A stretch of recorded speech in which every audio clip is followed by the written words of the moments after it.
Welcome to my channel where I talk about plant-based fitness nutrition as well as effective vegan advocacy. So make sure to subscribe. Sound familiar, right? Fitness, nutrition, advocacy. Some talk about ethics. What do the rest of them talk about? What they eat in a day, how to become vegan, basically how to be a good little consumer, how to move your hand a little to the left.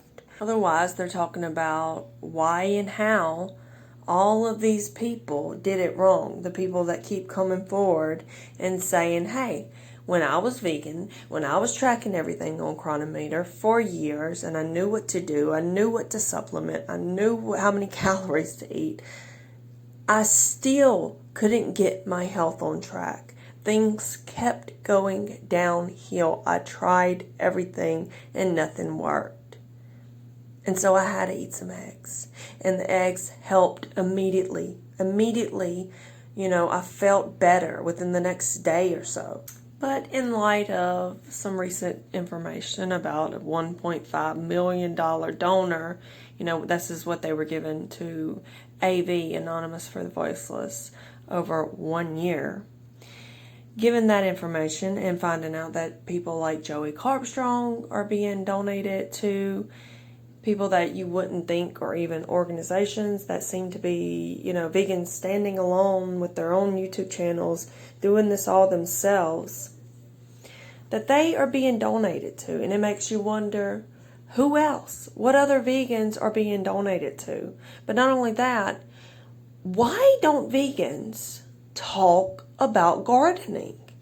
Why isn't that a huge part of the discussion? Teaching people how to grow food, plants. And granted, there are vegans.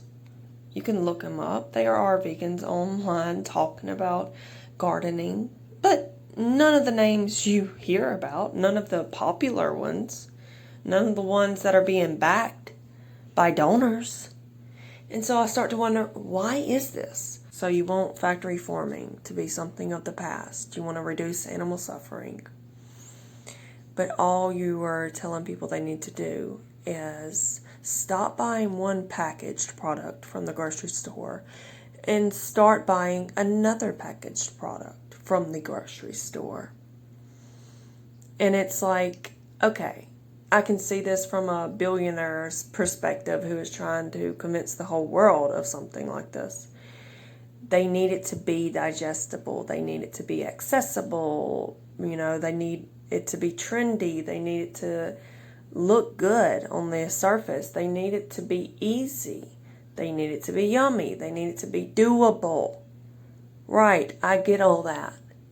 But then, once you reel them in, isn't someone somewhere, don't you feel like that's important to be talking about the food they're going to be eaten has to grow somewhere? Monocropping is also an issue. Why can't we acknowledge this? And even if you don't want to acknowledge it, which many vegans do not, even then, isn't it still important to talk about how to grow your own food? At least some of it, at least a portion of it. You're going to save the animals. Wouldn't a part of this movement be discussing growing what you're going to eat instead? And yet all we see is juice cleanses and how to make a smoothie, how to, make a juice recipe, how to take supplements, how to pose with pretty bright colors in front of you, how to do yoga, I did actually see Christina doing a garden tour when I was looking up vegan gardens. I saw a few well-known names, but they were all from at least 5, 6, 10 years ago. It doesn't seem like any of the big names in veganism currently have a garden. Oh, but I found one. I found one guy, one current vegan who has a garden right now. I'm not trying to hate on Simnett Nutrition here. He doesn't really have a garden. He has a few plants. But hey, at least he's trying, At least he's growing a few vegetables, and his tomatoes look really great, actually. But, yeah, you think he can live on this? You think he could live on those few peaches he has, and a few tomatoes, and a few peas, and a few sunflowers? Nah. Not saying that you have to be completely self-sustainable off your own land. Not saying that's even doable for a lot of people, or especially, well, it's not for a vegan. It's absolutely not doable for a vegan. That's probably why it's so important that they all have gardens, or at least have, or growing what they can in the space that they are allowed. And they should be teaching. They should be teaching people, guiding them to this. Not just guiding them to the grocery store like, look, it's so easy. It's so yummy. Here's a Beyond sausage. So yeah, all I'm really saying is, why isn't this front and center? Why isn't it even a topic? Why isn't it one of the things that a lot of vegans are discussing? And not just the vegans. Not just the vegans that are well known, that are on YouTube talking about, recipes and nutrition and ethics and advocacy. Why don't the donors, the ones that are backing a lot of these, pushing them out there front and center in the same sort of way we see celebrities backed and pushed out there? Like they're sort of picked, they're plucked out, they're chosen. And they are controlled in a way that they won't, the people funding them want them to be presented. They form into this being that the donor wants them to be. That's what they want it to do with AV. That's what they want it to take control, just like they want to take control over the population and be able to. Okay, so now I'm getting into somewhat conspiracy territory, but isn't that what's happening? Isn't that, what's been happening and what we're moving towards? This control of a system there, as the years go by, fewer and fewer people have the main control over this. Fewer agriculture companies are existing. They're merging with biotech. They're merging, with big pharma even. What is it, DARPA? There are certain names that have their hands in all of these pots. And these meat industries that vegans are telling you to stay away from, they're making vegan products as well. They're all merging together. And fewer and fewer controllers are at play here as the years go by, and it's getting worse. So yeah, that's what I'm asking. Why aren't these donors reaching out to people like, say, the Fairly Local Vegan? Why aren't they talking about, community outreach programs where people get together and they learn how to be self-sustainable, at least to some extent? To wrap this up, if I were a billionaire and I really believed veganism were the way, to go about minimizing suffering, death of animals.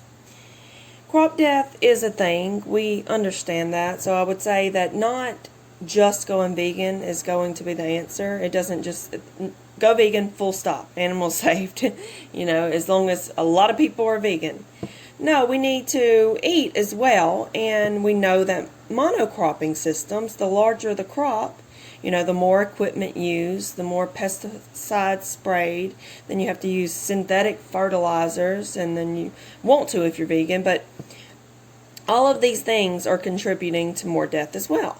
So to even minimize more, to take it even further than that, you could do community outreach and try to convince people, to garden and help vegans understand that smaller gardens are the way to go to minimize the suffering, because you're not using the equipment again. You can actually do it organically without having to spray a bunch of pesticides. And if you're having sanctuaries at the same time, if that's your thing, that's what you want to do, you have loads of poop for the soil. So the soil will have minerals, it will have bacteria, it'll have life. It won't be dead. And so then you're not having to use these chemical companies, these synthetics. By the way, Monsanto, Bayer, they don't just own the chemicals, they own the seeds too. And it's getting worse and worse as vegans turn a blind eye to all of this and act as if all that matters is not eating animals. For all these millions of dollars spent so that these people can sit in their desks at their homes, usually, advocating online, and when they do go out in public, they're wearing masks and they're showing slaughterhouse footage. For all the millions spent on this dumb shit that is not even helping anybody. It's not even helping any animals. Maybe a few naive people will go vegan over this. And this is who they're looking to reach, these ignorant omnivores. This amount of money, you could literally hire a company that would go door to door to these vegans' homes and help them with their gardening. Plant it for them the first time. Show them what to do. They'll want to keep it up. Even if they have limited space, show them how to utilize it. Show them how to do it organically. Show them how to drive down to the local sanctuary. This is Fantasyland I'm speaking of here. But, get some manure and, grow these foods up, these plants, and do what you can. And then before you know it, you'd have online communities everywhere of these gardening vegans changing the world $1 million at a time.